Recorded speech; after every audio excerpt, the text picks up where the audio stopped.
উত্তর মহড়া বিএনপি অঙ্গ সহযোগী সংগঠনের উদ্যোগে আজকের এই ইফতার মাহফিলের সম্মানিত সভাপতি মহড়া ইউনিট বিএনপির সাবেক সভাপতি ইমামউদ্দিন মিয়া ভাই উপস্থিত, আজকের অনুষ্ঠানের প্রধান অতিথি চট্টগ্রাম দক্ষিণ জেলা বিএনপির সাবেক আহ্বায়ক, চট্টগ্রাম আসন থেকে দুইবার নির্বাচন করেছেন। আমরা বর্তমানে আশাবাদী আমাদের প্রিয় নেতা জননেতা জনাব তারেক রহমান আমাদেরকে আবারও সেই প্রিয় নেতাকে আমাদের এই চট্টগ্রাম আসনটি উপহার দিবেন।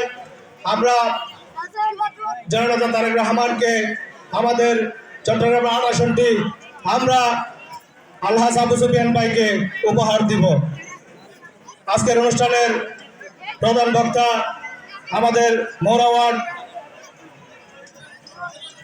ওয়ার্ড থেকে তিনবারের